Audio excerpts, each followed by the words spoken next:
The Bennington Select Board meeting of October 11th, 2021. I'm Jeannie Jenkins, I'm chair of this board, and I would love for my fellow board members to introduce themselves. Good evening, everyone. Bruce Lee Clark. Good evening, Sarah Perrin. Good evening, Jim Carroll. Hi everyone, it's Jean Connor. Hello, Tom Haley. Hi, it's Gary Corey. Thank you very much. And also with us tonight, we have Stu Hurd, our town manager, Nancy Lively in the back corner, taking wonderful notes, and Jim Vyers from CAT TV. So welcome to all. So we will begin as we usually do with Jim leading us in the pledge. I pledge allegiance to the flag of the United States of America and to the republic for which it stands, one nation, indivisible, with liberty and justice for all. Thank you, Jim. Next up is the vision statement. Jean? Sure. Bennington is a welcoming, engaged, inclusive, resilient community where everyone, regardless of identity, shares in our vitality and benefits from an outstanding quality of life. Thank you very much. And that always reminds us of why we are here.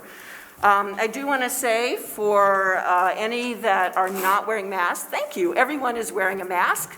That is required here, as well as social distancing. So please observe social distancing. Thank you. If you would like, there are Clorox wipes, and you're welcome to wipe the mic after you speak, if you want to do that, or before. And with that, the next thing up is the consent agenda. So I'm going to take the minutes separately. So we have minutes of September 27th and the warrants. Do I have, for the purposes of discussion, do I have a motion? So move. Do I have a second? Second. Thank you, Gary. All right, so any questions for Stu on the warrants or Nancy on the minutes that haven't already been addressed? None? All right. So all those in favor of accepting these minutes and the September 27th minutes and the warrants, please say aye. Aye. Aye. Any opposed, please say no. Any abstentions? I think we have an abstention. Sarah, I think you need to abstain. Are you positive? I don't believe I do. Oh, were you at that meeting? No, I wasn't. But Then you should abstain. Okay. Okay, one abstention.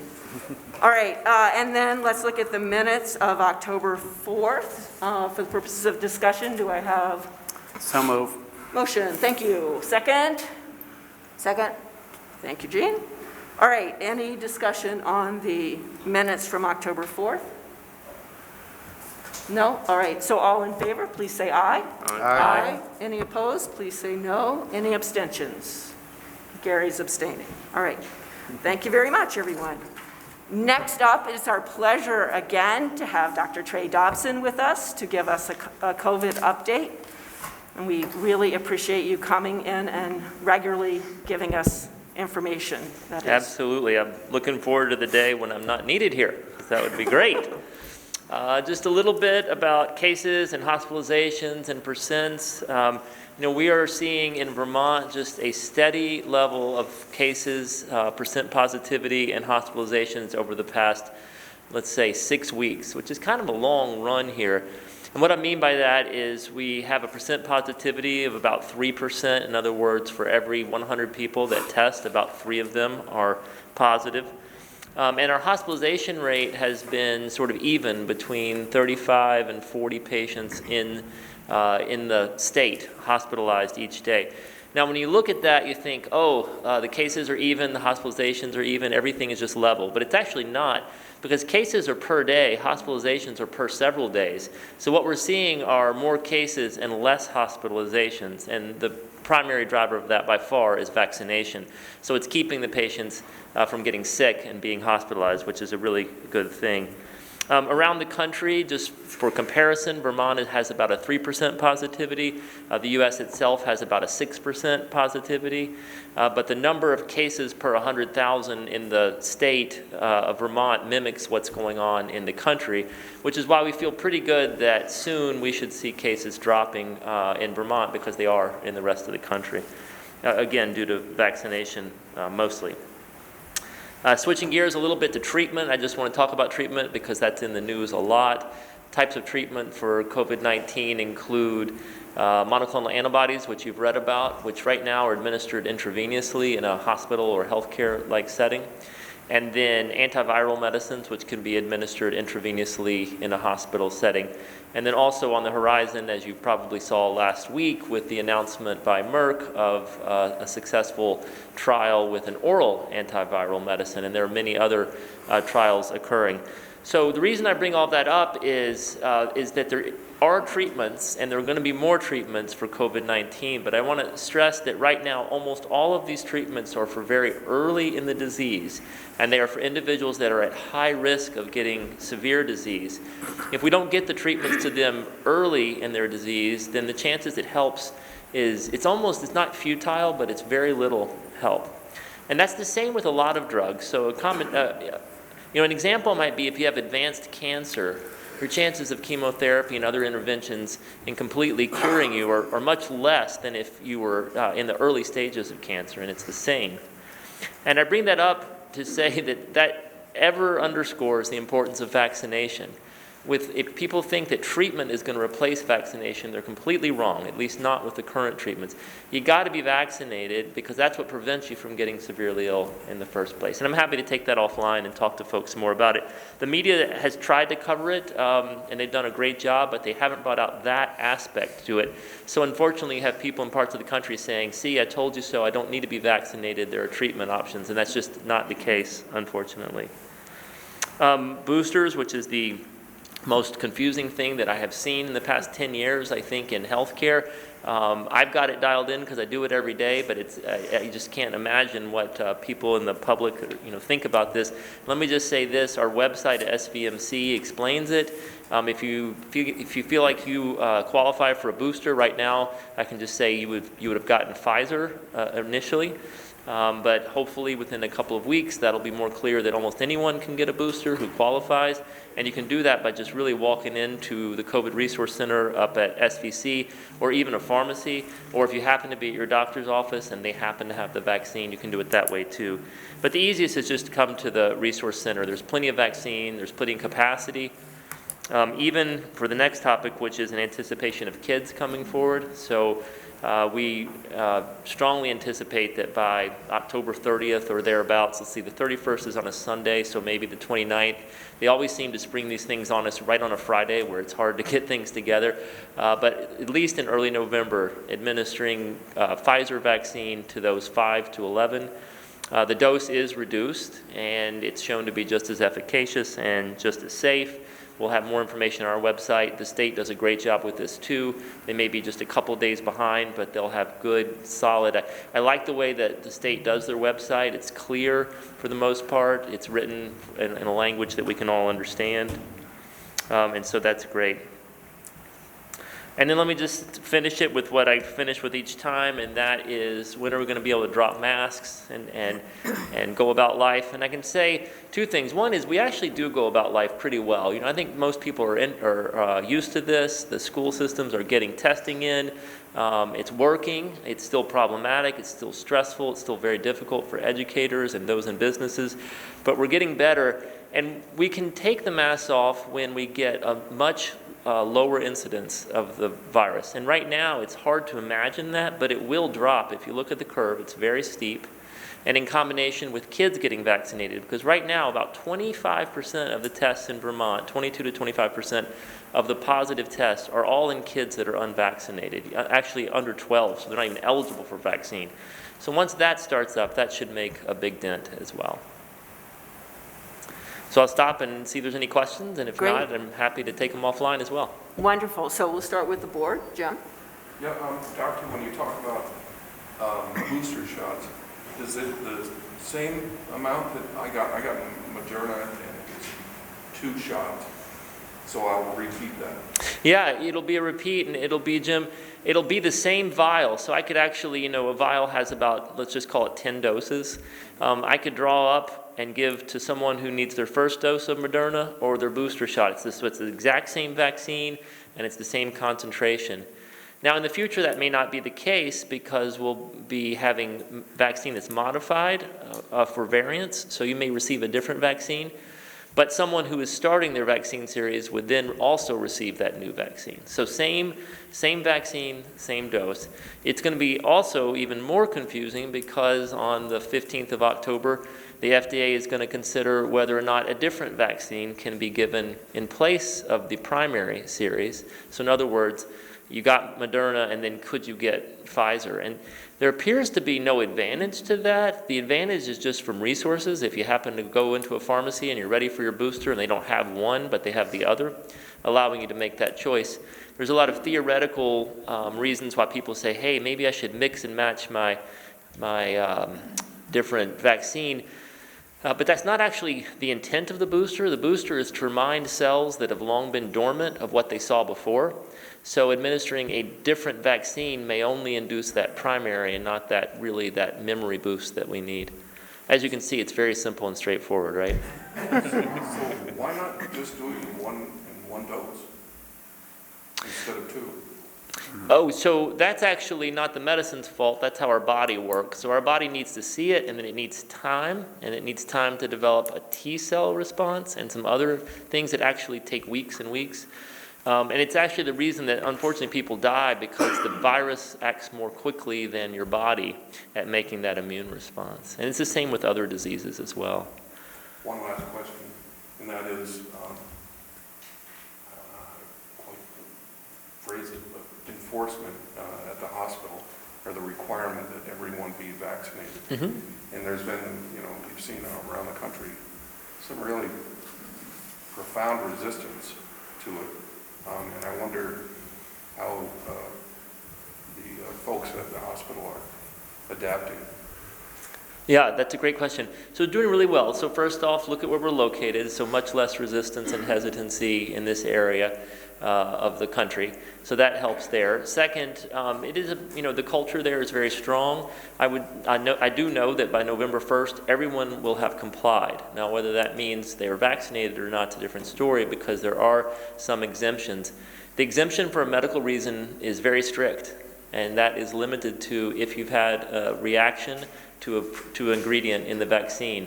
There's a lot of attempts at claiming medical conditions that maybe preempt their desire for vaccine, but none of those hold up by the CDC, so we don't allow those types of exemptions. And then there is the religious exemption. That's more difficult to go through, and we could talk for hours on it. But basically what we're looking for is that someone has a substantiated religious exemption. Now, if you look, there are no substantiated religious exemptions. There's not one religion that has come forward and claimed that. However, they're typically granted based on someone's individual preference as long as they are adhering to the religion. That doesn't mean that that person works next to a patient. In fact, we try to place them in areas where they don't have patient contact if they're not vaccinated. So it would have to be an edict from a religious organization that they would potentially have to cite? Or? Well, right, it came down, so the whole religious exemption, and obviously I'm not an attorney, but comes from the courts, not from precedents. And the courts did not define exactly how you make that ruling. So most people leave it pretty wide and say if the person has what they call a sincere, I don't know what an insincere exemption is, but a sincere reason. So we look at that. It is confidential. What's not confidential is if there is an outbreak like we're in now, if you are unvaccinated, you have to adhere to stricter rules and regulations, and that will always be in place. It's the same. Let me just give an example, Jim. If most everyone, in fact, I believe it's over 99% are vaccinated against measles in our organization and in most organizations. But if there was a measles outbreak and someone was not vaccinated, they would have to be pulled away from patient care. There's not a measles outbreak, so the risk is negligible. Right now, and for the foreseeable future, we're in a pandemic situation where if you're unvaccinated, you're not going to be able to work next to people who are immunocompromised. And that's patients, by the way. Are there any new mutants? If I may address the board, you'll need to speak louder. Okay, I turned off the mic, sorry. Are there any new variants on the horizon? Not of concern in the sense that they're not gaining in prevalence. So variants always happen, even in other viruses, but they typically don't win out, in other words. And so Delta did that. It had an advantage. But to answer your question, no, not right now. Of course, people are watching it. If you want to go on the website and spend 23 hours a day, you can follow all the variants that are being followed, but it'll just make you anxious. Great, okay. Let's see, those are all great questions. Any other questions? Yes, Jean? I'm curious about, when I was working at the hospital several years ago, everyone was required to get the flu vaccine. So I guess it's part of the culture for not only COVID, but it's a longstanding rule that you have to be vaccinated for the flu as well. So that's, I'm sure, very helpful in this situation. I keep getting a mixed message. Getting your flu vaccine and your booster is okay to get at the same time, or is it not? It is definitely okay. I'm not sure where the message got lost because I thought it was coming out really well, and then I've seen it not come out, not locally, but around the country. It is more than okay. It's been shown to be just as efficacious and just as safe, and by the way, so much more reliable because people forget. I mean, I live in the system, and I always miss a flu shot or two, not the whole year, but for a week I'll say, oh, I was supposed to go get that. I was supposed to go get that. So if you can do it all at once, it works. Okay. This is just a little point of, I'm curious myself. When we go to get our booster, we should bring our vaccination card. It'd be great if you can. Okay. It's, no, you're not going to be turned away. Right. We have blank cards that we can go back and look and fill out your previous ones in that regard. Some people have laminated them and they want to know what to do. We can just make a new one for them. Okay. And then my last question is for children. Is it true that children maybe that haven't in the past, this is the year to get a flu shot for children? Oh, yes, definitely. And there's many reasons for that. One is just the complications that are coming about when now we have two diseases that act just alike. Flu vaccine's very safe. It is much more effective than the public perceives it to be. And this year is even more important. Okay, that's all. Thank you. Great, thank you. Any other questions from the board? Yes, A Gary? couple of questions. Trey, you said that we've been steady at 3% for 6 weeks. Do you have an idea of the percentage of those that have been getting ill that were vaccinated or unvaccinated? Mm-hmm. We do have, for the state, I don't have it narrowed down to the county level, but I can tell you for a state level, the percentage of those that are vaccinated and test positive is higher than it was. And the percentage of those that are unvaccinated and test positive is 4 times higher. So the curves are actually separating where the unvaccinated are getting a positivity rate that's higher. So if you break down the positivity rate, it's higher among unvaccinated. It makes sense that more vaccinated people test positive because more people are vaccinated. But it's the same with hospitalizations. There's been a rise over the past 3 months in hospitalizations of vaccinated people, but it doesn't compare to the percentage of increase of those that are unvaccinated. And finally, I'll just add that on any given day, every person in the ICU, which is the most critical care level of care with COVID-19, are unvaccinated. Now, you can find a day where there was a vaccinated person, but it's almost always unvaccinated. Yeah, there's a good slide I can show you on that for the state that shows that 4 times increase. Great, these are great questions. Any other questions from the board? Any questions from the audience? Anyone have a question? Okay, so you have to come up and introduce yourself, actually. I just keep hearing about herd immunity in the percentage. Are we closing in on herd immunity in Vermont? I haven't seen any details on that. It's 80%, right? Sure, I'll talk about that. That's a great question. So the question was, are we closing in on what's called herd immunity in Vermont? The short answer is we are. We are starting to do that through a combination of vaccine and then those that have what's called adaptive immunity, or they've previously been infected before. The problem is the gap with the kids. We just not having those kids makes we won't achieve it without the kids. And unfortunately, the herd immunity number is closer to around 90% that is needed, which is really high. And that's particular to COVID. Other viruses would be less than that, and measles happens to be even more than that. But of course, we're all vaccinated against it, so that's why we don't see the outbreaks. But that's a great question. I know your next question is when, and I wish I could say that. Vermont's been really much better than the rest of the country. We talk about vaccination rates, but what's really interesting to see is we're also much better in our teenagers being vaccinated. So we're number one in that as well. So hopefully that'll translate down to the 5 to 11.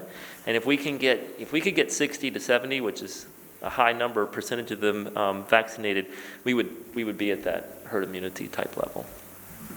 My second question was, you said you touched on it earlier, a little confused on the eligibility for the vaccine right now because it is quite confusing. I was at CBS the other day, and first there was an age limit, and then they said, but there's a different category that you can possibly fit into. And she rambled off a bunch of things that I didn't fit into, but I was confused on whether my husband did or not. He didn't reach the age threshold, but he just was recovering from cancer. So I didn't know where he slid into that. And he had Moderna. Can he get the Pfizer? So yeah, as of today, he is, unless he has a specific type of immunomodulating disorder, which it doesn't sound like he does, he's not authorized by the FDA, so we're not allowed to give him an injection. That will be different probably in just 2 weeks, so we'll come back to the next meeting and have that. But the other answer to your question is, let's assume you've had Pfizer, the way to think about it is in reverse. If the only people that really aren't eligible for the booster after 6 months are those really young and healthy people, which are not that many, but really young and healthy, and the rest of us are eligible. So right now, I have Pfizer. I'm eligible? Yes, you would be eligible, and you can come up and get it. All right, thank you. Great questions. Any other questions, public or board or staff? Okay, you had that look, Stu. Okay, all right. Well, thank you, Trey, as always, and we'll see you next month, hopefully. Okay, sounds good. See you later. Bye-bye. Thank you. All right, and then next up, we have public comment, and we have Wendy Morse and Wendy Callert to come talk to us about job fair. So we'll try to speak loudly with the mask. So we're really super excited. We have an upcoming job fair that will be right at the state office building, the state office complex. And this is going to be an outdoor event, so it is going to be COVID mitigation friendly. And this is our first in-person job fair event in 2 years, since before COVID. So we're really excited about it. It will be October 20th with a rain date of the 22nd, which is a Friday. It will be from 11 a.m. to 2 p.m. It is completely free. It is completely free for job seekers. It is completely free for employers to participate. And it will be outside on the lawn area. Of course, I don't know if anybody's been to the state office complex, but it's beautiful, and it's really picturesque this time of year with the fall scenery. And there is no better time than now to be a job seeker, I'll tell you that. So the sponsors for this are the Vermont Department of Labor, Creative Workforce Solutions, Voc Rehab, and the Chamber, so the Southwestern Vermont Chamber. So we're all partnering together. We are partnering together because we've been hearing for a super long time from employers who are hammering for workforce and have really been asking all of us in different ways for some sort of in-person job fair event. Our employers are definitely ready at this point for it. So we're really excited about it. Wendy, you want to say Well, something? I just want to say, I've been talking to the employers on the phone to sign up for this job fair, and they have per diem, they have part-time, they have full-time, they have, and there's more flexibility than ever before. If you are a job seeker, or if you're just looking for like a part-time or per diem extra money job, this is the time to come and see us. And we'll also have like more, maybe everybody can't show up, all the employers can't show up that day, but we'll have some more information about those things. We're also available to help if you don't have a resume, if you don't have interview skills, like we can help with all of those things before. I realize it's like a week away, but a week from Wednesday, but if you just call the office, we can help you, hook you up with somebody to help with that kind of thing, so. Yeah, and what's really exciting too, so the Department of Labor, of course, has a mass job board, vermontjoblink.com, and we have a record number of job openings right now at over 18,000 statewide, which is just crazy. So again, like, there's no better time than now to be a job seeker, because it is totally a job seeker's market. That's great. So October 20th, 11 to 2, when people come to the job fair, can they talk with employers? Can they actually fill out applications there? So on the spot, you could get more information and start the process. Absolutely, yep. Who knows, you could even get hired on the spot. We've seen that happen before in previous job fairs. Great. Questions you have? Yeah, are you representing the Department of Labor? Yes. Okay, Yep. I wasn't sure. So Wendy Morse, Department of Labor, Wendy Callert, Creative Workforce Solutions. Okay. And so your numbers are on the web. If people need to contact you, can they walk in at this point? Yeah, Okay. absolutely. So the Department of Labor office is open. We're actually open Monday through Thursday. Most of our hours are by appointment only, but we do have walk-in hours where people don't need appointments. They can come in Monday or Tuesday between 9 to 11 and Wednesday 1 to 3. But they can always give our office a call, and we answer the phone, and we can certainly give them more information about the job fair and get them to, we're asking people to register ahead of time just so that we can start sending out reminders. And then that also provides a notification. Should we have to cancel it because of rain and move it to the Friday date, you'll get instant notification of that as well. Great. Other We questions? also have room for more employers too. Okay. If anyone is interested who's watching and wants to come, then please let us know. Wonderful. We just say our numbers, so. Yeah, go right ahead. So Wendy Morse, so the Vermont Department of Labor, you can call our main office number at 802-442-6376. And if you would like to talk about signing up to be one of the employers there, you can call me at 802-343-4726. Excellent. Questions? And I know also you brought some possible handouts, yes? Yeah, I have flyers for anyone who could just, if you have a place of business like the town office or something and you want to hang this up for me, that would be great. So I just brought some copies. I'll take one. Thanks, Great. Sue. Right. And anyone in the audience that would like a flyer, I'm sure is welcome as well. Any questions from the board? Questions from the audience? He's good. Great. Okay, so thank you very much for coming. It's a holiday evening. I do appreciate you coming out and doing this. It's wonderful. Thank you for having us. Okay, so let's see. With that, we're going to move on to our next agenda item, which is a discussion about how we support and fund efforts in our downtown. So I want to start by just asking if there's anyone on the board that has concerns about being part of this conversation, feels they need to recuse themselves. There might be someone. That would be me. I'm going to recuse myself because I own property in downtown. Okay, all right. Thank you, Gary. All right, so I want to start by saying this is a discussion today. We're not making any decisions.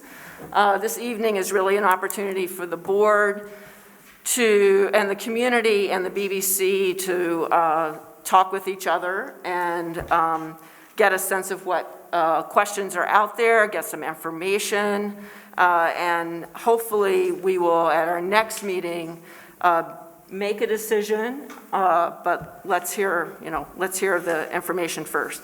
So I want to take a couple minutes to say a couple things because the downtown is really near and dear to my heart. And quite recently, I had the opportunity to take part in 3 different walkabouts in the downtown.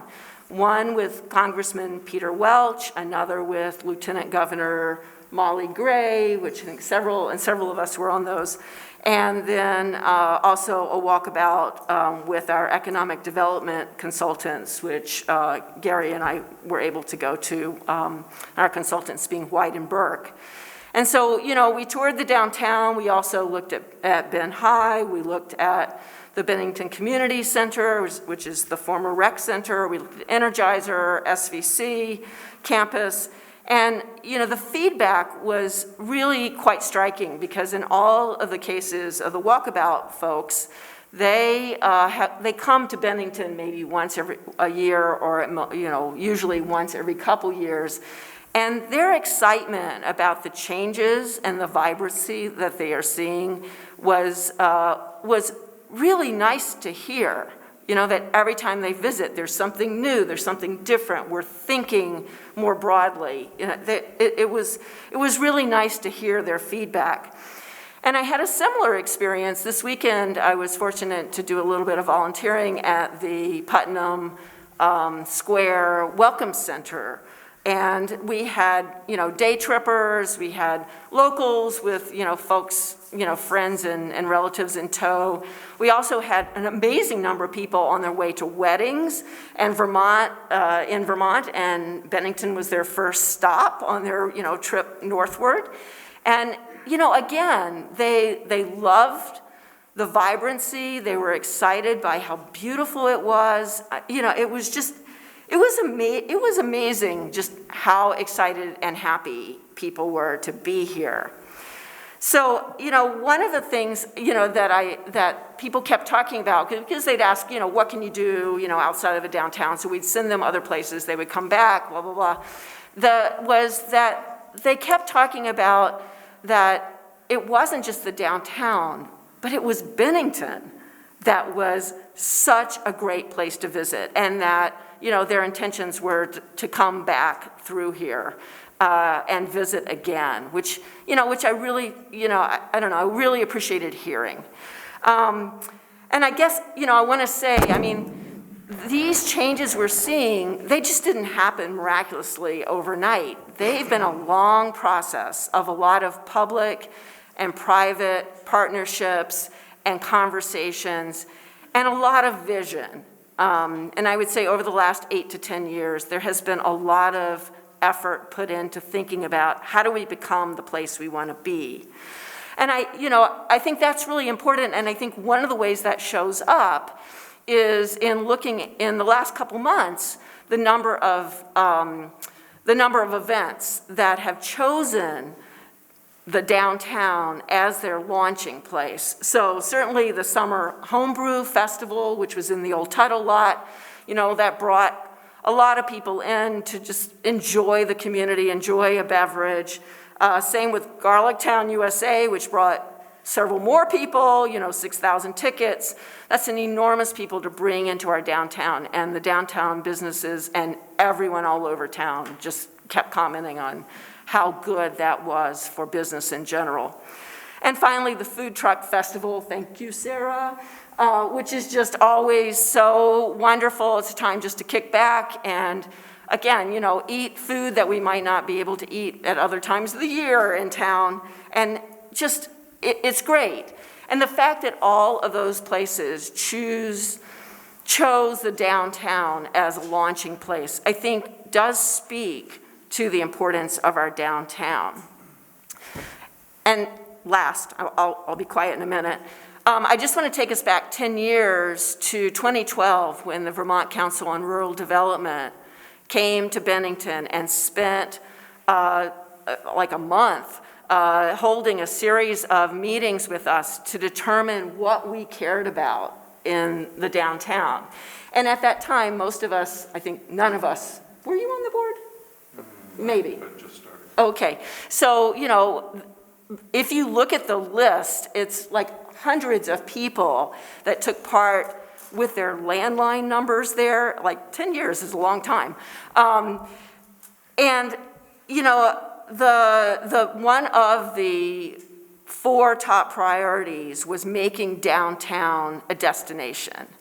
And we really have come a long way in doing that, from shopping to housing to events to, you know, the museum, Old Castle, just all the various things that we've done.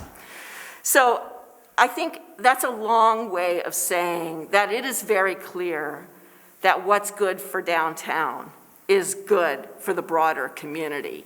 And I think that's something that we knew 10 years ago when we were doing the visioning sessions, but I think it's even clearer now that we're starting to really see a lot of the changes come to fruition.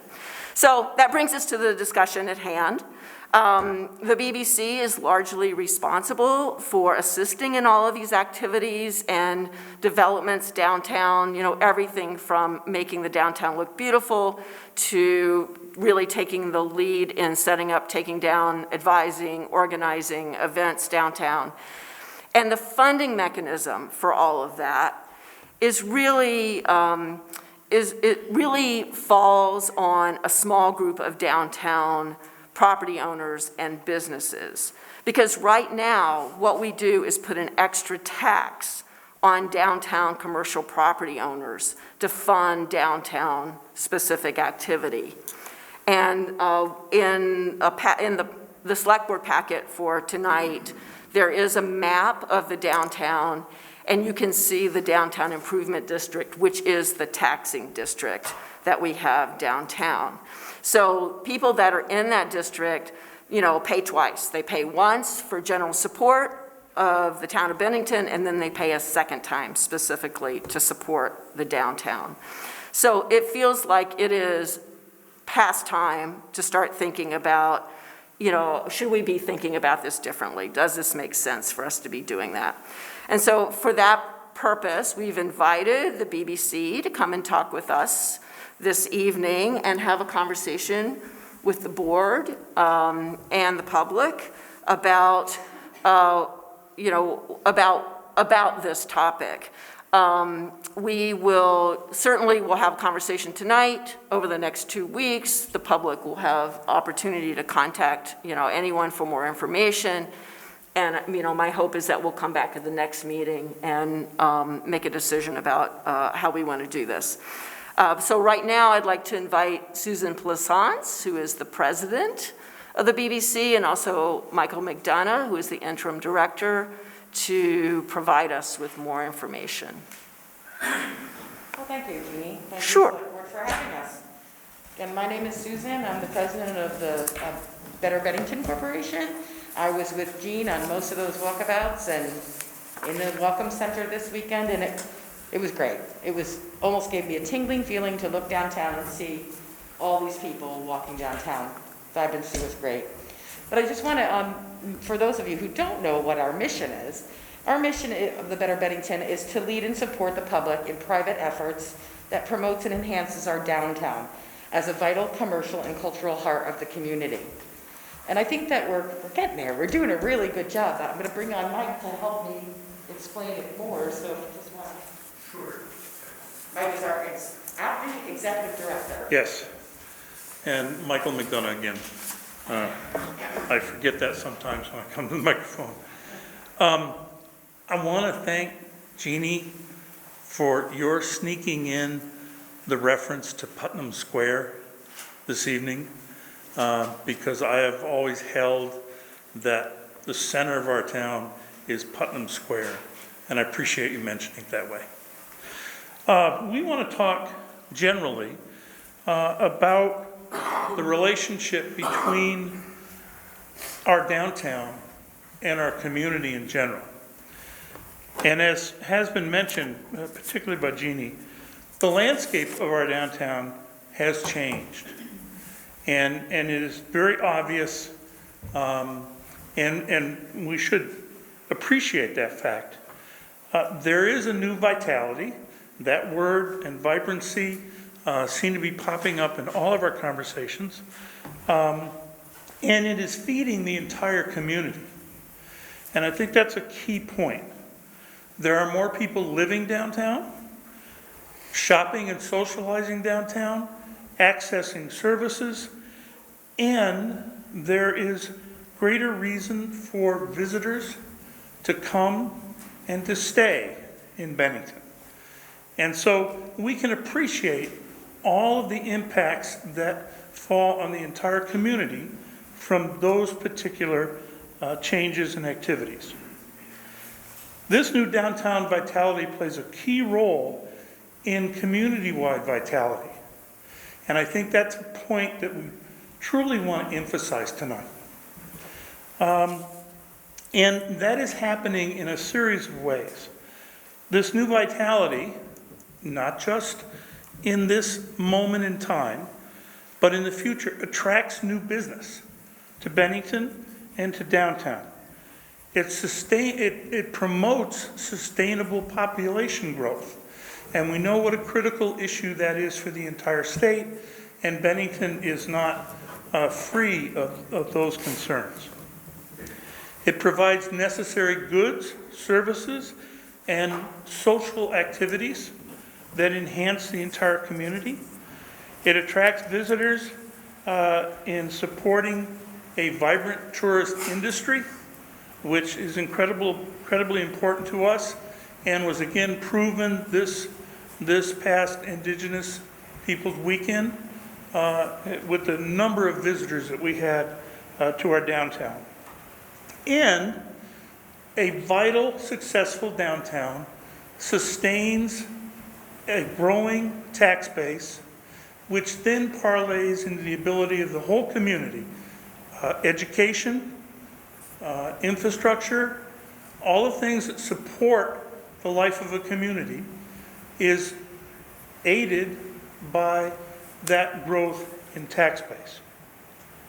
And so it follows that the whole community has an interest in a sustained, vibrant downtown. We can't arrive at this point and take a deep breath. We have to keep going. We have to keep supporting. And it also follows that a vibrant, successful downtown provides a quality of life to the whole community. As people come downtown after work to socialize, to shop, and all the other things that Jeannie has mentioned. And so our point this evening is that there is a critical relationship between that core, between Putnam Square and everyone in this community. Susan? So we believe that it's very timely now to take a look at and see whether a small amount of businesses and property owners in the heart of the downtown should shoulder the burden of this through a second tax. So we ask you to take a look at that. Thank you. Stu, I'm wondering if we can turn to you to explain exactly how the second tax works so that everyone is aware of this. Sure. The Downtown Improvement District, which you folks have a map, unfortunately folks in the audience don't, is created by charter. It assesses a tax on those properties that are used commercially. It does not assess a tax on those properties or portions of properties that are used residentially. Back when we last looked at the charter update, there was consideration of increasing the breadth of that tax to include multifamily units, but not owner-occupied units. But that was not successful at the state level in making changes. So we have a downtown improvement district. You look at the grand list for that district based on what property is used or how property is used. You look at the budget that the select board approves for the BBC, which this year is around $82,000, and you create a tax rate based on those considerations. The current tax rate for the district is 20 cents, a little over 20 cents per $100 of evaluation. That relates very similarly to the way we calculate general fund tax rates, highway fund tax rates, and fire district tax rates. So it's a relatively concise district.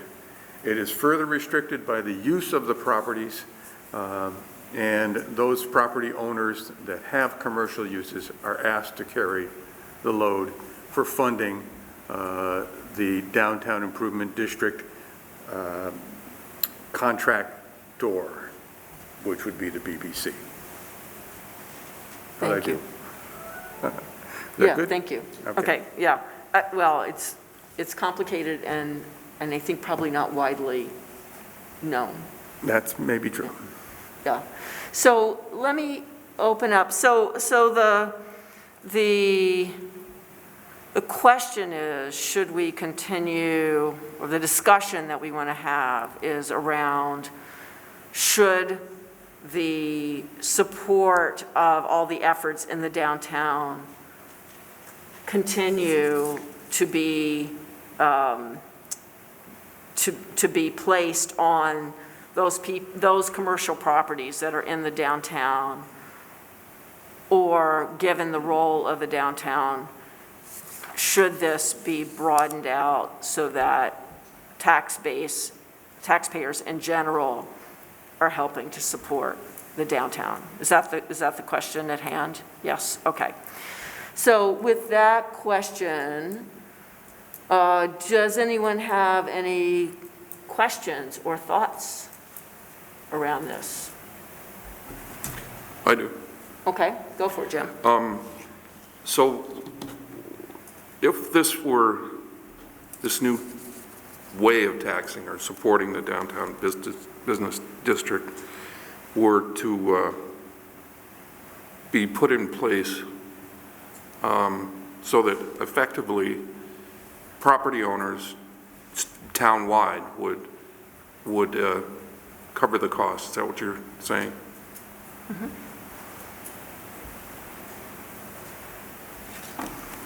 Would help to support that effort.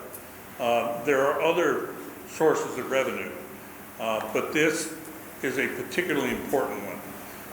It's the belief of many consultants that sustainable financial support for downtown organizations is critical to their own vibrancy and avoids the danger that many nonprofits face, which is the conflict, if you will, between providing services and being able to raise enough money to provide those services. Okay, and what would be the tax structure or increase potentially for property owners? If the downtown improvement district tax was moved into the general fund,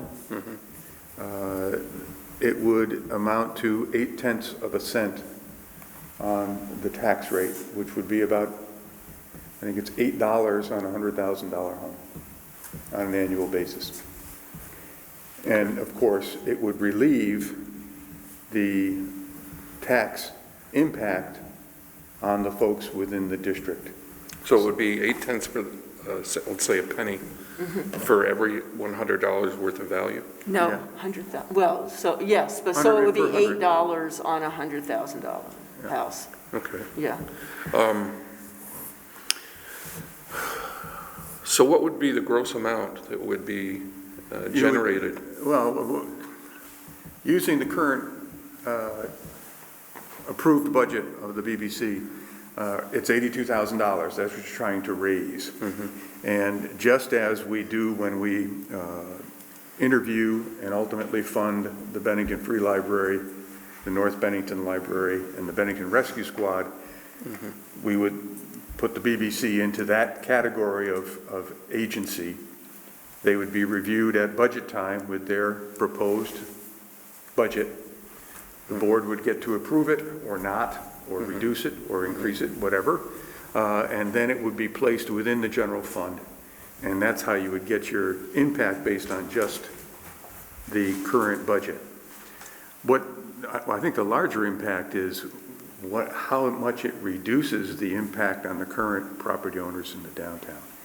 It really would allow us to really incentivize them to spend more of those funds. It would free up money for the downtown business owner and the downtown property owner to do more things with their property. And we would all share in that benefit ostensibly. Do you have a ballpark or an exact figure of what these commercial property owners in the downtown or the Yeah. What are they currently paying? They're paying 20 cents on $100 evaluation. So if they have a business or a property that's assessed at $200,000, they're paying 20 cents per 100 on that, which would be, do the math, $400. Okay. As opposed, if this was changed, they would then be paying only the same $16. And a question for either one of you. This really, there'd be about a $20,000 increase in your budget. Does that sound about right? No, it's No? not the same. Oh, it'll be the same. Okay, I misunderstood. Okay. Well, it would, go ahead. No, it would be the same, when we presented the package to the select board with our budget. Okay. And So in the same way that the library, which now gets $500,000 and is in the general fund, and they come before us, if they came to us this coming January and said, we'd like, 550, then we'd say, okay, what's the increase for, blah, blah, blah. But it's the same, so it would be the same mechanism that we do for Rescue Squad and the Bennington Free Library and the McCullough Library. So every year they can come in and say, we've got this kind of improvement that we need to do, so, we're going to ask for more, or we don't need more, or whatever. Stu, you had a comment? Well, this is a question for Susan and Mike. If in fact something along this line was to take place, could the people of Bennington then expect that the BBC would no longer be constrained to just the downtown improvement district? Well, I think that the BBC improves the whole state of Vermont, but I'm not sure how much. We work at a shoestring right now. Our budget is $82,000. We have one full-time employee, well, Mike. Hopefully we're going to be filling that position shortly.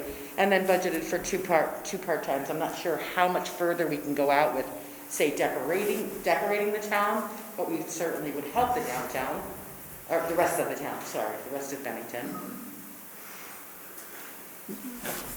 I would add, Stuart referenced the growth of responsibility of the Better Bennington Corporation.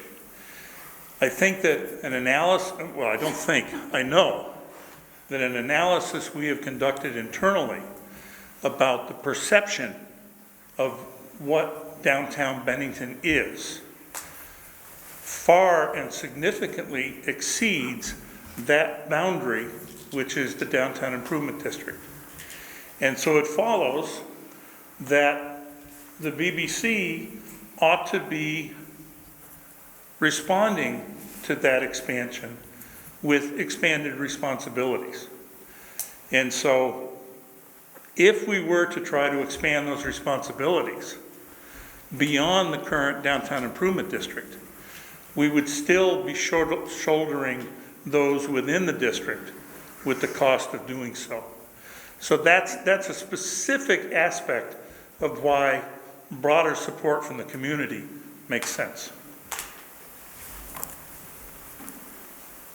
Right, it would, so you're saying, so if you rethink what is downtown based on your internal analysis, and that goes outside the taxing district now, then it's even more unfair that the taxing district is paying a higher second tax and those outside are benefiting, which one could argue that is the case now because the whole downtown, the whole community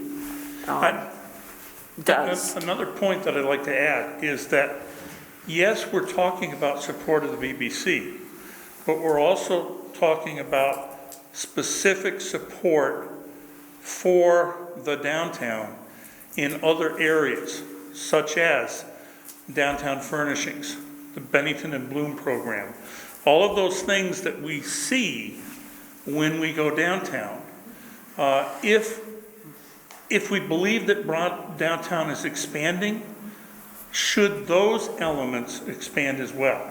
So being able to discuss and negotiate those elements within the general fund discussions and our budget with the town, I think would be critically important.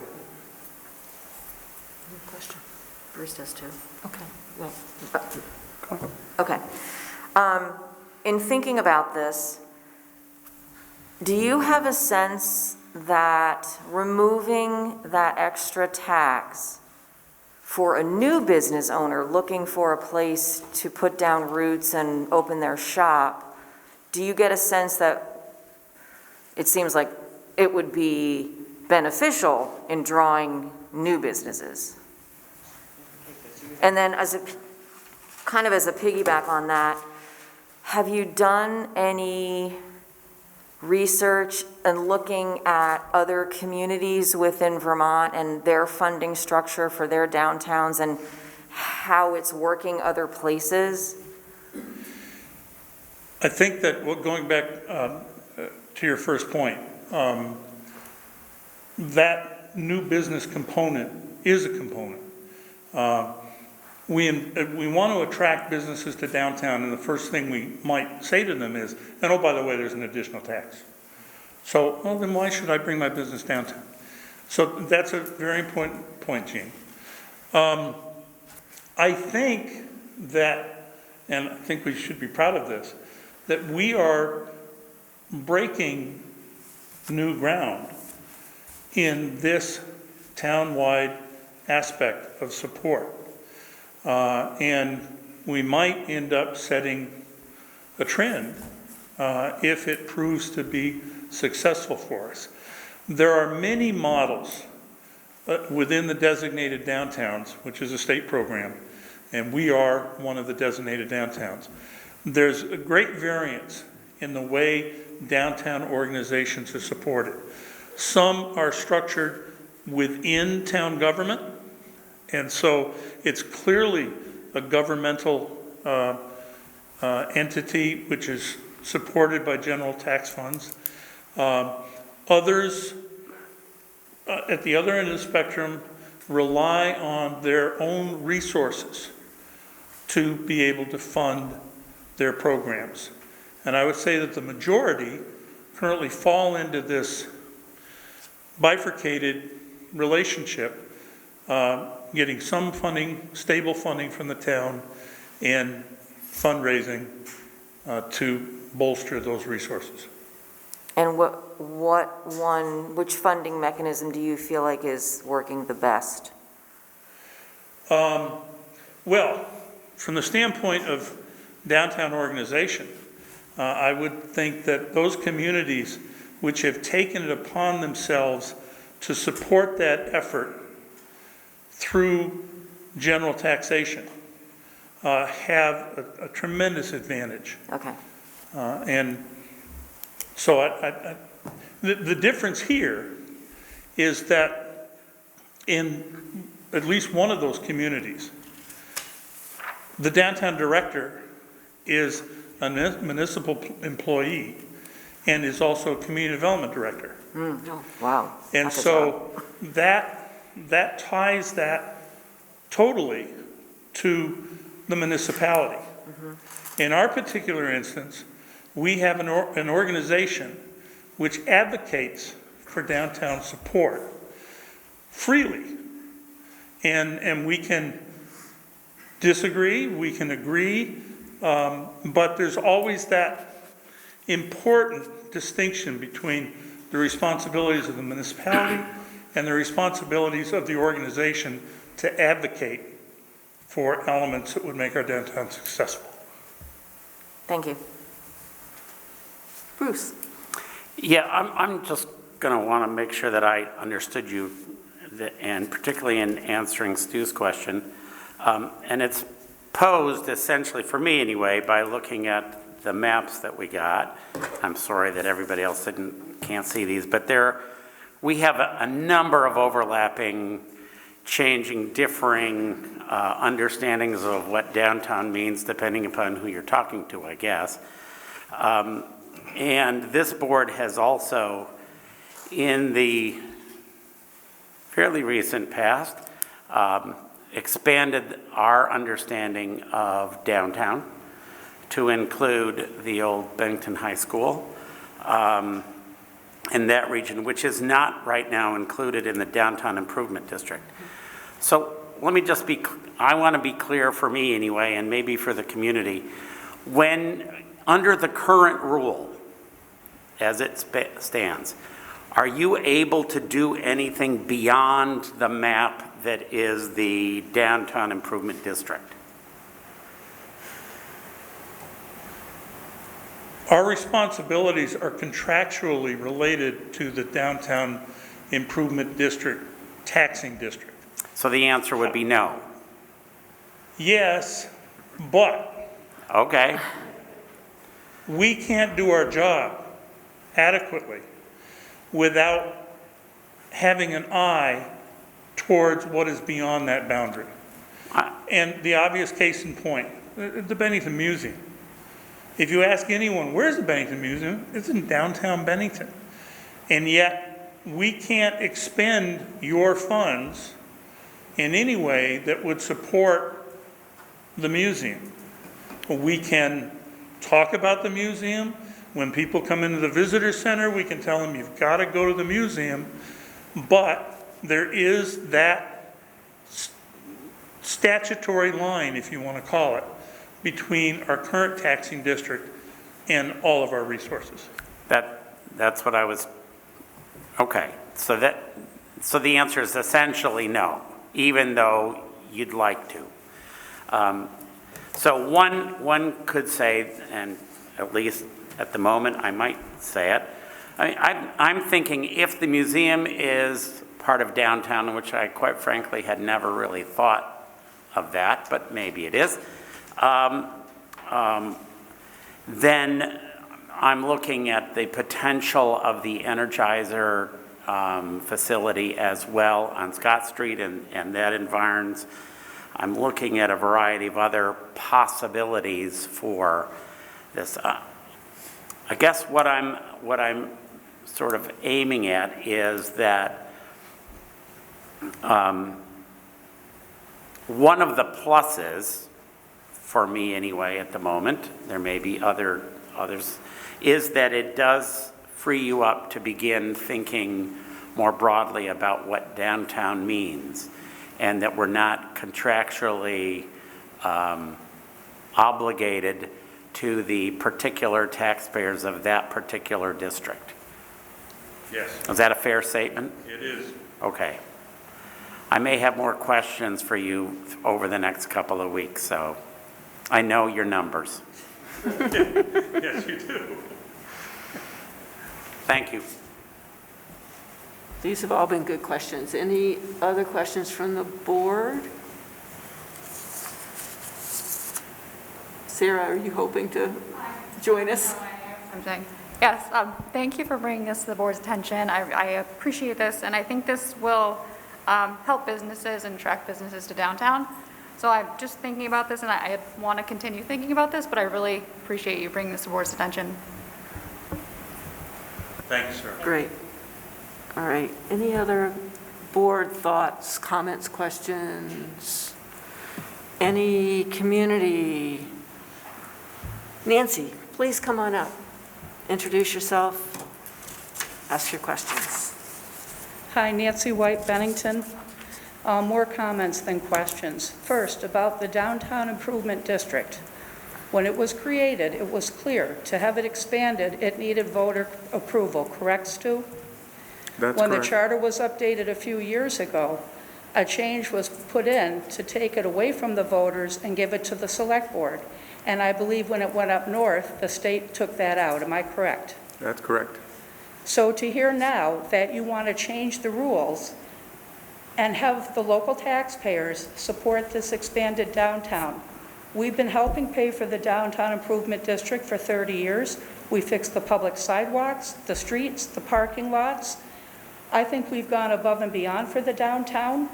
The amount of money the state of Vermont is now going to be putting into downtowns across the state should be ample. These plans made in 2012, I believe about 300 citizens in Bennington took part to talk about Bennington past, present, and future. There are 15,000 people in this town. I've been publicly asking for 4 or 5 years for you to give us an update about what is going on so that everybody would be aware. You have flat out refused to give us an update. Can I just stop you? An update on what? I'm sorry? An update on what? Well, your exactly? priorities. The 4 priorities. One was poverty. Oh, I'm happy to do that. We'll put What- that okay. on the agenda. No, it has not actually come up before, but we're happy to revisit Do you know the what the- 2012. Yeah, I do know all the priorities.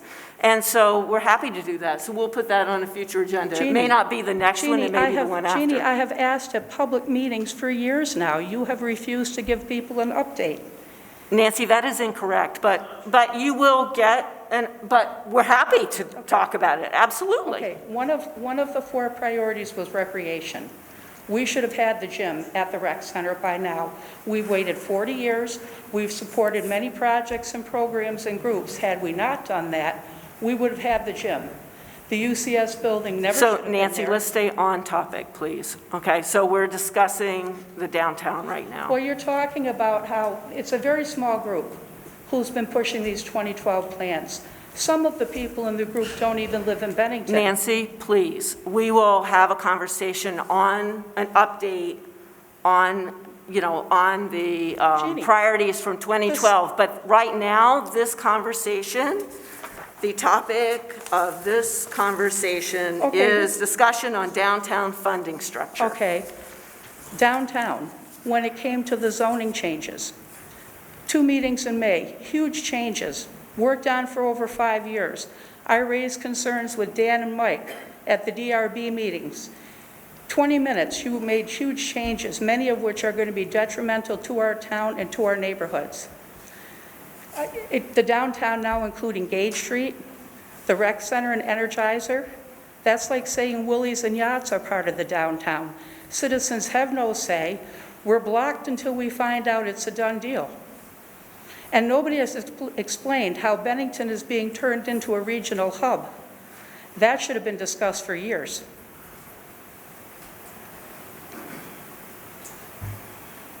All of these things tie together that everybody's keeping separate. I'm hearing about the downtown. I've asked for 9 months. What's going to happen with the Ben High? Nobody wants to talk about it, but lots of people and groups have been working behind the scenes. If you don't want citizens involved, stop coming and tell us that we have to be put on the hook to pay for these projects and programs that we're excluded from right from the start. Our issues are not getting addressed. Downtown is important, but so is Northside Drive. Our neighborhoods are important, but you wouldn't know that for the changes you just made between Main Street and Gage Street. Downtown Bennington is not Gage Street. Downtown Bennington is Valentine Street to the Four Corners. That's been the downtown for 100 years. But to have made those changes in May when nobody even knew what you were talking about, The map that was shown was unreadable. I tried to call in, you wouldn't take the phone call. 3 minutes. So again, we've got a very small group of people turning Bennington into fantasy land. Nobody can afford to live here, and our issues aren't getting addressed. Nancy, I appreciate you are very frustrated, and, you know, as we have offered in the past, we're happy to sit down and try and untangle some of the questions you have so that we can Gina, answer them. you don't have to untangle anything. But- I've watched the meetings for 40 years. I know fully that how this town has operated for the past 6 or 7 years since those plans started is not how the town operated. I was always proud to live in a town with a select board. They went out of their way to explain everything. We were never put on the hook unless we understood what it was going to cost, what the end result would be. Citizens have no say in this town anymore. It's an embarrassment. And Jim, you've been on the board 10 years. You know the board has not operated for the past 5 years the way it did when you joined it.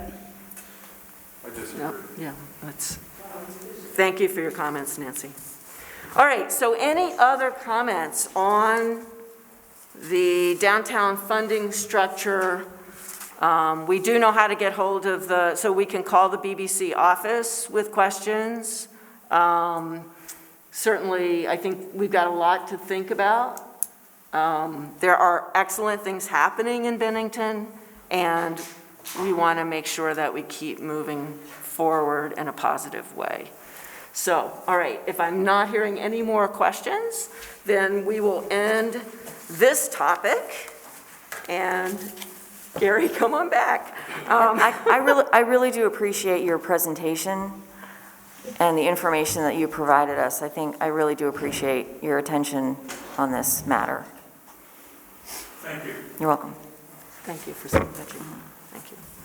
All right, so next up is community policing. So I'm going to turn this over to Jean for task force update and Bruce for procedures. Thank you. This is going to be a short one tonight.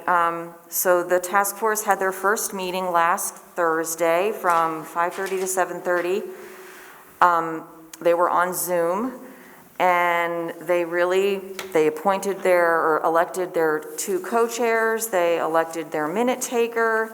They really are off and running, researching, forming subcommittees. They really seem to coalesce as a group. And just for the public's information, it was recorded by Cat TV, and it's available if you wanted to watch it. Their next meeting is October 21st from 4:30 to 6:30, also on Zoom. There are going to be in-person meetings as well, but because of traveling, Zoom is going to work for the first 2. And the select board, I think, is going to take a back seat for now with the task force. They're an entity, and they'll share what they want to share with the public on their own. So we're not going to be micromanaging them or, doing their updates for them. They'll do it themselves. So I just wanted to make that clear. If you're not hearing from us, it's not because we're ignoring them. It's that it's a conscious decision that we've made to let them function independently of us. Yeah, I think that's all I have on them. Great, thank you. You're welcome. Let me just add that the open meeting law does apply to them too, and they know that. Right, thank you, Bruce. So, with regard to procedures and the posting of procedures, let me just say, and I'm not going to give a timeline, that the Bennington Police Department has drafted and I think approved procedures for the first set of policies that were approved by this board. They're working with the communications director to see where and how best to post those on the Bennington Police Department website. That's probably the place where they will be, that is the place where they will be, hopefully sooner than later. And the 3 of us who are in the working group will be meeting shortly to identify basically to make sure that the second group of procedures are ready to also post, and that won't take anywhere near this kind of time.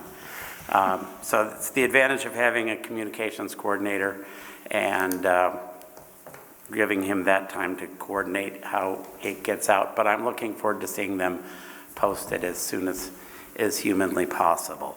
Thank you. I think that's all that we have on those. Great, okay, thank you both. All right, so next up is Stockley Lane Solar Site. Who is leading this discussion? Dan, if you would, please. This is coming to us from the Alco Renewable Energy Limited Group, the Malone family. I believe it's been through the Planning Commission.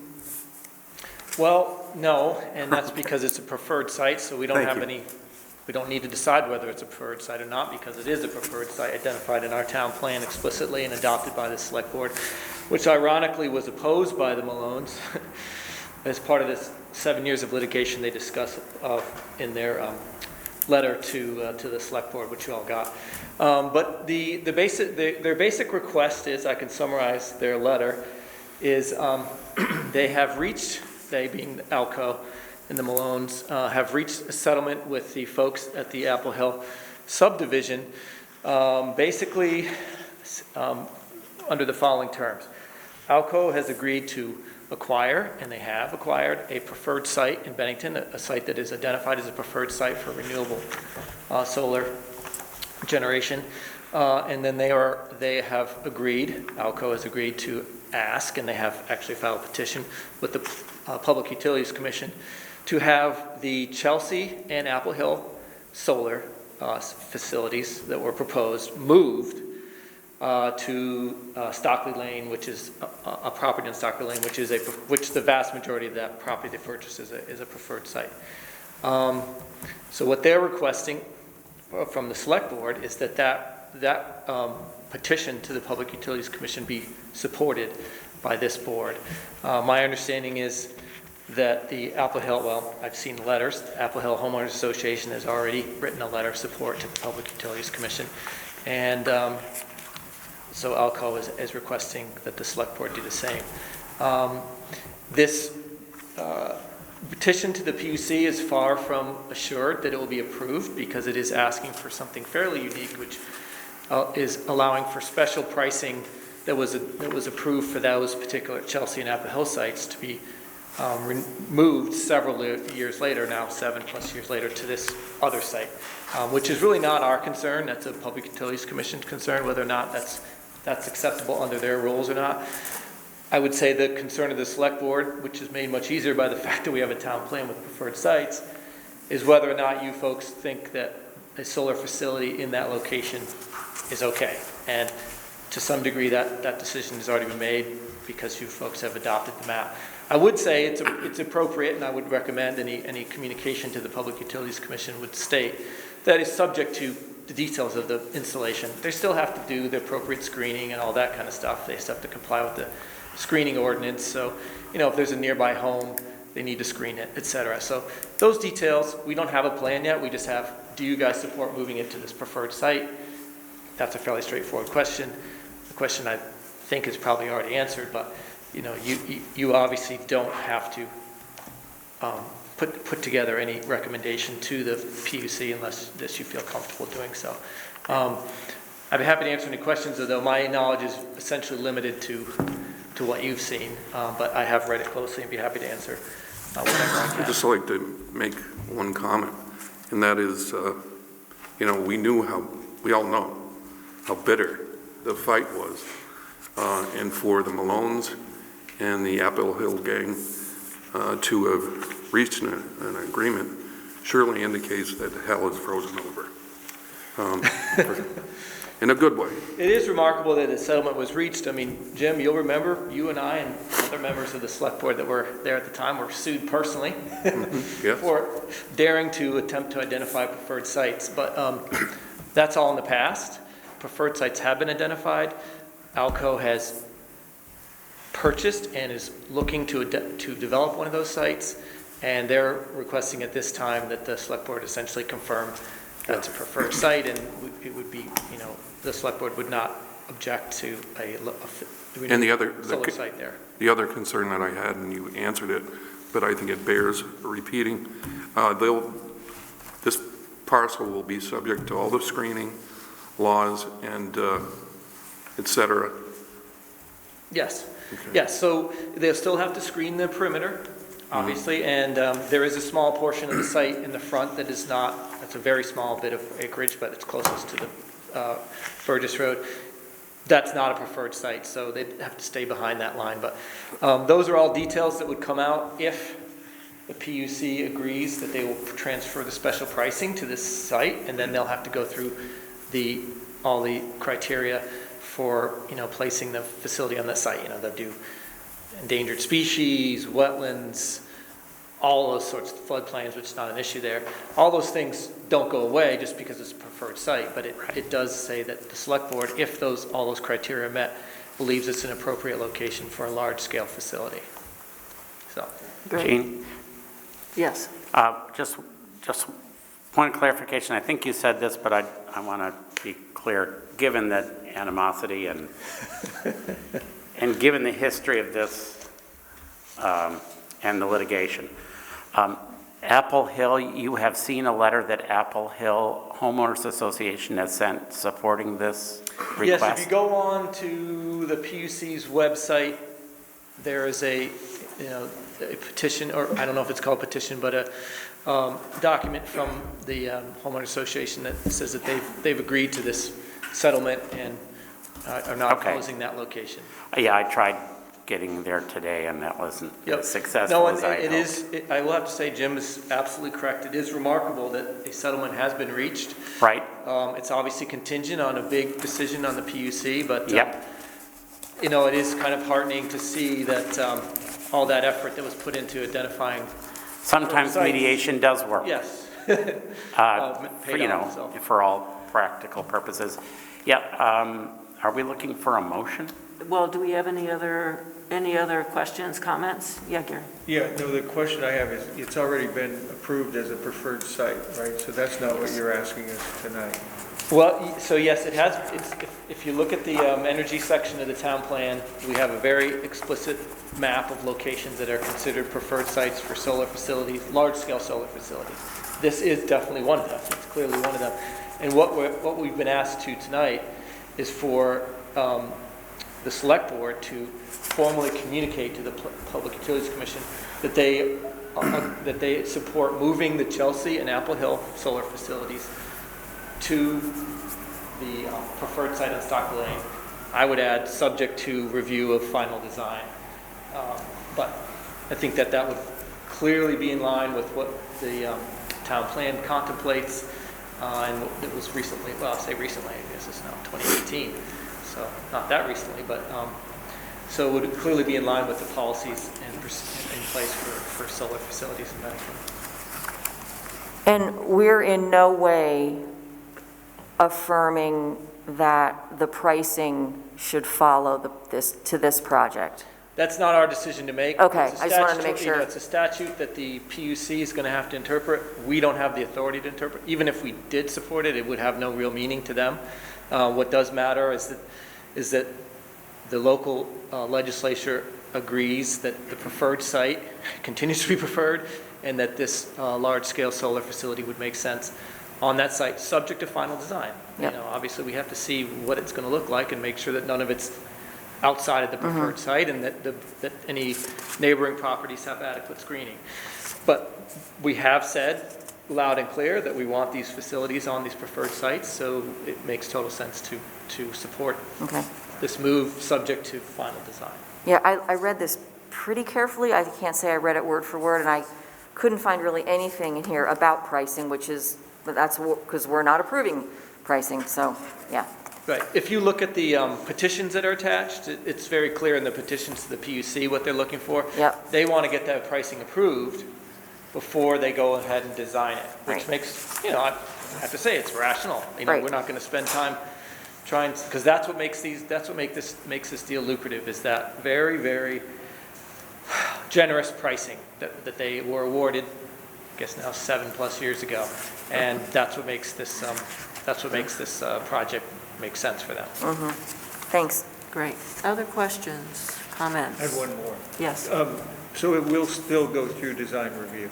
No, we don't have design review for solar facilities. That's exclusively within the Public Utilities Commission, although the Select Board does have the authority and in fact, it's a responsibility, I believe, with Planning Commission advice to advise the Public Utilities Commission.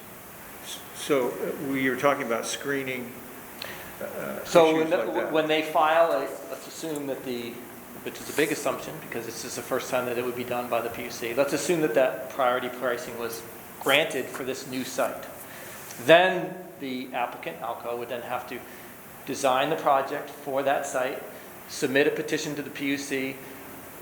Before they submit that petition, they give a notice to select boards, planning commissions, et cetera, neighboring property owners, so they have the opportunity to comment on that plan. So that at that point, the planning commission and then the select board, planning commission will comment, select board will make a decision on whether or not they want to send up, comments supportive or not, or you don't have to say anything if they don't want to, but that's how that process works. But it's the PUC which has exclusive authority over renewable energy generation. We only have a community the right to comment and advise, but our town plan does hold significant weight at the PUC hearings. Thanks. This is going to take a long time. It may or may not. I mean, they already know what the size, and they probably already done all the.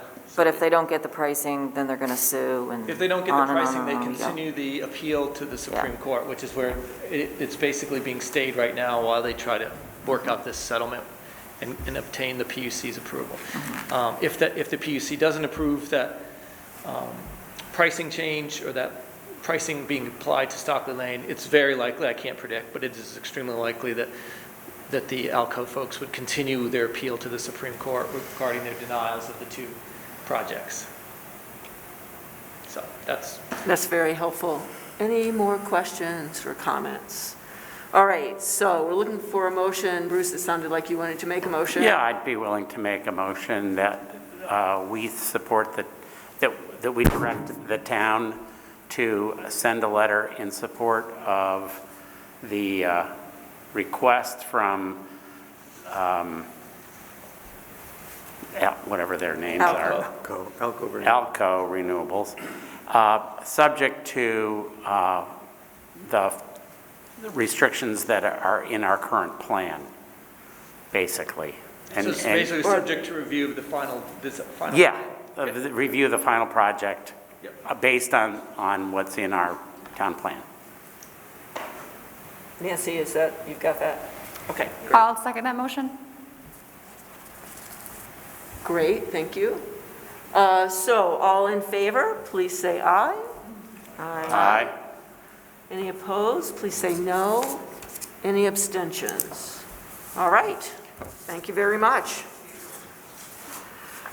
All right, so next up, Stuart, manager's report. Yes, thank you.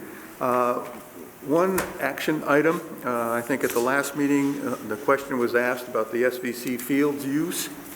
And actually, the staff was already working on a report on the field use and a recommendation. And the staff is recommending that we continue with the maintenance and use agreement currently in place. As you recall, it was approved for 1 year ending December 31st, 2021. But apparently the folks, SVHC, and our staff are willing to consider a continuation of that agreement. You will note in the report that the baseball field was unfortunately very wet this year. I can't imagine why, but nonetheless, could have something to do with all the rain we got. But otherwise, the fields were used well, and people really enjoyed them. So staff is recommending that we continue the agreement for a term to be determined by both parties, and I would seek a motion from the board to allow us to do that. Stuart, could you just remind us of what the maintenance and use agreement includes at present? It currently includes the baseball field and the parking areas adjacent, and the soccer field, which is up, I believe, behind the gymnasium, and the associated parking area with that. So it's a relatively large area that we basically mow and maintain. And our staff did some work on the baseball field initially in the spring, when we first started this agreement, in the dugouts and places like that, but the field never did dry out enough to really make it usable. So we do mowing in exchange for use of those fields is the That's maintenance correct. and We use take care of them agreement. Okay. and maintain them. Okay. And so when you say indefinitely, I'm not suggesting indefinitely at this point, but we don't have a term in mind. I think we would like to sit down with the folks at the hospital and determine what is appropriate, whether it be a 3 or 5 year agreement as we move forward. okay. Would it be appropriate for us to say for a period of no longer than 5 years or put some? If that's what your I mean, motion. I'm a little fine. uncomfortable doing Yeah, that's indefinitely. fine. Okay. 5 year I think 5 year Or would be we could fair. wait until he has. Yeah, well, he would have to come back to us That's true. then. So what's the pleasure of others on the board? I would suggest to revisit in 1 year. That we Revisit in 1 year? revisit in 1 year? Yeah. Okay. Stuart, is there any reason that 1 year wouldn't be sufficient? Oh, I don't think there's a reason. I think it's likely SBAC is not going to agree to more than a year, to be honest, just because they're not sure exactly what they're doing up there yet. Okay. I don't, it'd be nice from the town's perspective to lock it down. Right. I don't know if SBAC is going to want to do that. I would say Stuart's being very calm and quiet about it, but the staff is very, very excited about the opportunity of having those fields. It has taken an immense amount of pressure off the other field. It has made it much easier to maintain the other fields, which were heavily overused. It is an excellent, excellent thing for this community to have those fields. And there is the opportunity to use that baseball field much more efficiently, since there's just not a lot of demand for baseball. We're thinking about converting a portion of it to multi-purpose, general purpose, which would take even more pressure off. As you know, the more you use turf, the more difficult it is to keep it healthy. And so we're very, very, very happy with this. That makes sense. Thank you for this opportunity. All right. Would love to continue it. I don't see any reason why we wouldn't want to do it indefinitely, but I understand the board's concern, but I don't think it's even. Well, I'm just wondering. Because SBHC is just not sure what they're doing. Yeah, so given what you're saying, though, it sounds like if we could get a 2-year, Sarah, I'm just wondering, for whatever reason, Jim is right between us. I guess it's because that's where your chair is. I'm wondering if you would be, if they could negotiate 2 years, would you be okay with 2 years? Because it sounds like it is, the advantage is ours. Yeah, right? Yes, I'd be happy to do a 2-year contract, yeah. Okay, And then all right. see where we are there. So do you want to make a motion? Dan, I think you brought up some good points, and there's some differences there. Do you think a 2-year contract would be feasible? I think it's worth trying.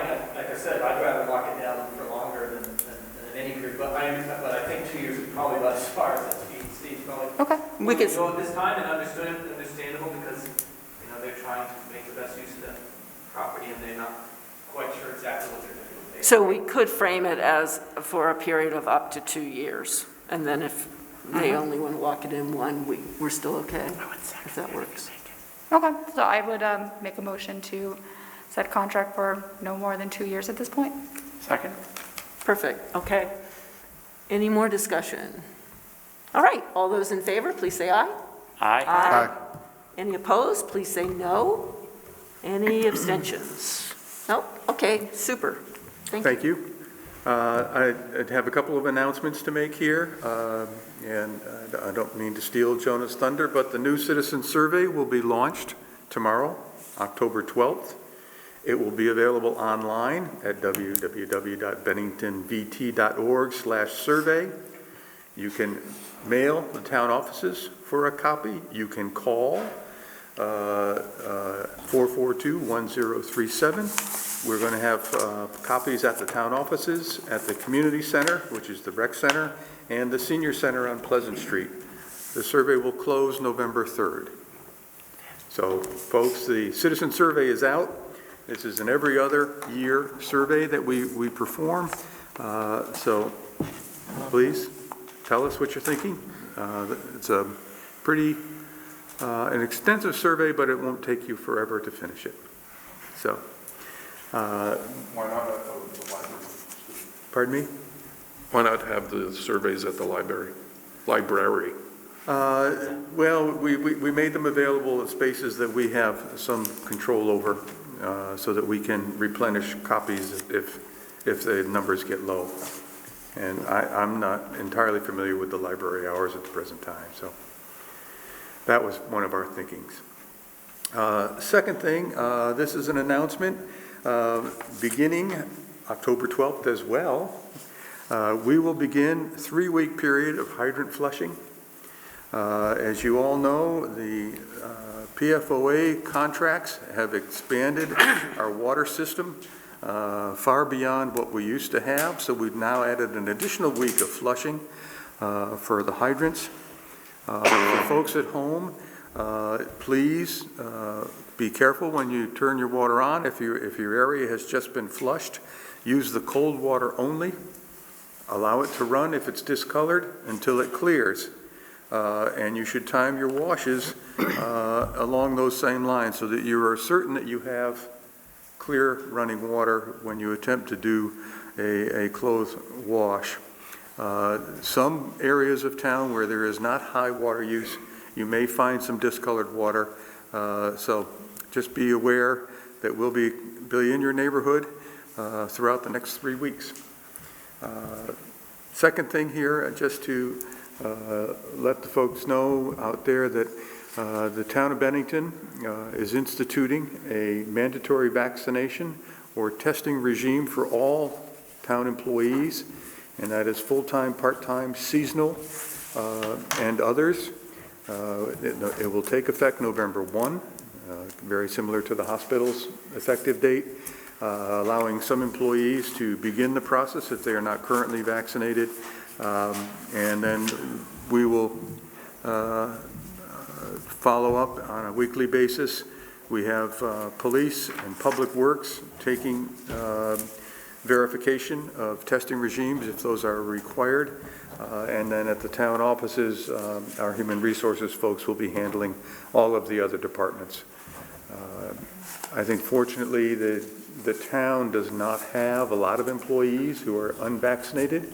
But we believe that this will bring a level of safety to the families and friends of our employees who are out there, as well as our employees and those people we deal with.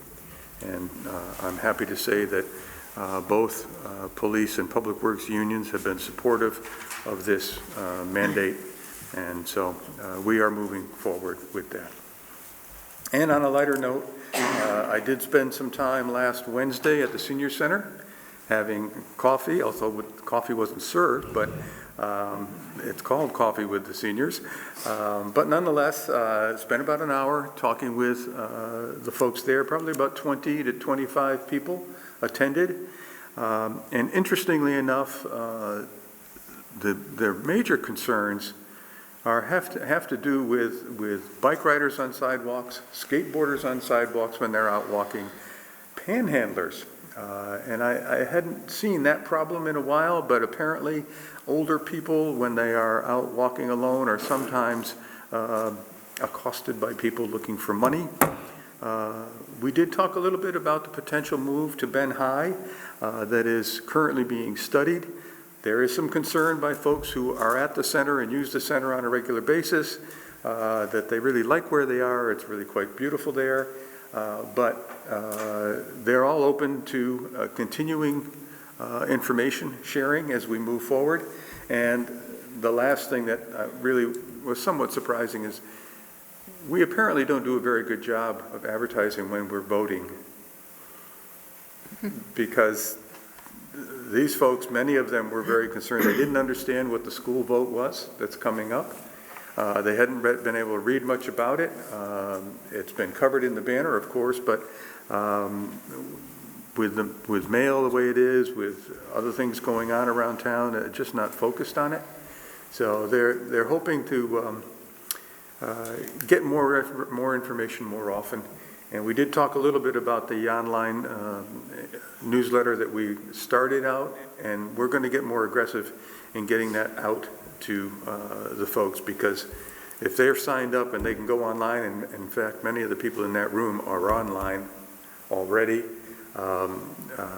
they'll have that information available to them. So it was interesting. I did tell them that before going over, I had to stop at the PD and get a bulletproof vest, but no one took any shots at me, so it worked out pretty well. So. Maybe our new That's great. communications director can cover that area for the seniors. I think Jonah will be working very closely. That's great. Yeah, and that's great to hear that they want more information on voting, as I think, Yes. yeah, it's good Yes, for the they're full actually, they're community. very, very engaged, That's great. very engaged. Hey, Stu, what is the purpose of hydrant flushing? As a person who was raised to turn the water off when I'm brushing my teeth, when I see that water, I know there's a good reason for it. And what is it?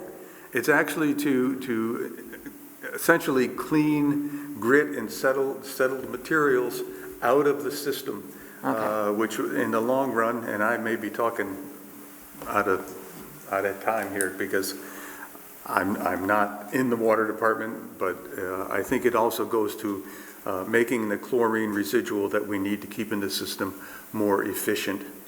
The less organic material you have in your system, the more effective chlorine can be. Thank you. Gene, it is mandated by the state of Vermont, so it's not. Not even a choice. Yeah, it's not just that we decide. It'll just make, now that I know this, it'll make me feel not quite so badly when I see all that water being wasted. Any other questions for the town manager? Yeah? Okay. All right, so next up, upcoming agendas. I believe we have the Rotary coming to talk with us at the next meeting.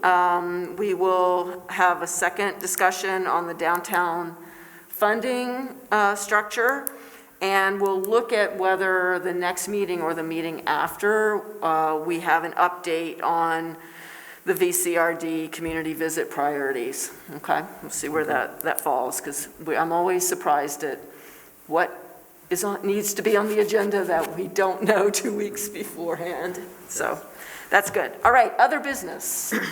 Bruce, any other business?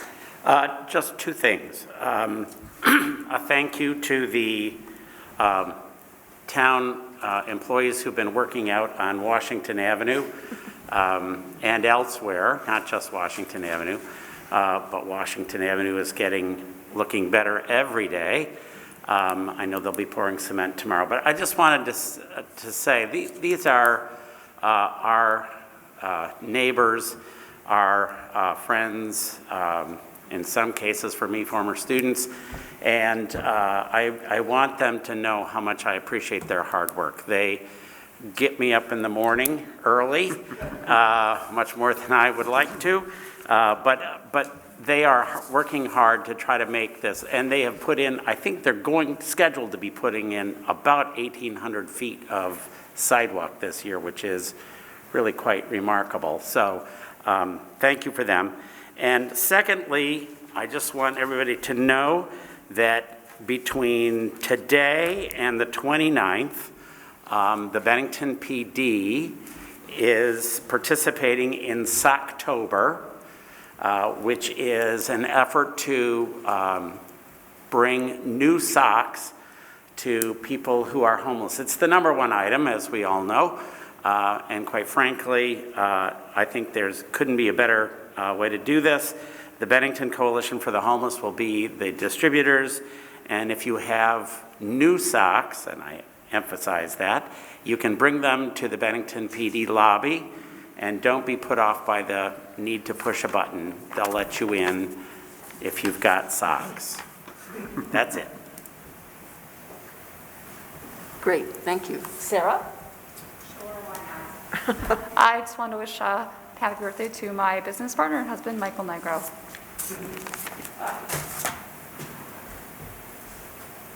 Jim? Jean? I have just a funny little thing to say. I'd like to thank the person who put the recipe in the town newsletter. I made the soup today and I had it for dinner. It's really good. There's no name on the recipe, but whoever did it, thank you. It's easy, slow cooker potato soup. Yeah. It might need to go up on the website. Yeah. And I highly recommend the scallions and sharp cheddar cheese for toppings. Okay, little Can you levity. top that, Tom? Everybody needs a little levity every now and then. Gary? I have one, just that the MAU board has an informational meeting on the upgrades to the Spinelli complex on Monday, October 25th at 6 PM at the central office, and it'll also be on Zoom. Okay, and so that would be actually great information for seniors, because that is the vote that's coming up, yeah? Great, that's great to hear. Thank you. All right, and I just have one quick thing.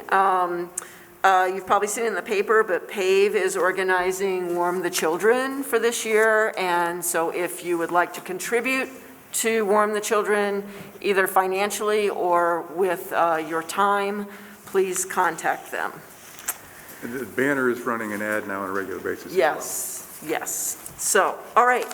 So let's see. We have need of an executive session for personnel. We will not be making any decisions coming out of that meeting. So with that, we'll say, I guess, good night to the viewing public, and we will take a 2-minute break and then go into executive session. We need to adjourn. We can't adjourn because we're going to come out and adjourn. So we need a motion to go into executive session. Motion to go into executive session? Yep. Second? Who seconded it? Bruce, okay. All those in favor? Aye. Any opposed? Any abstentions? Okay.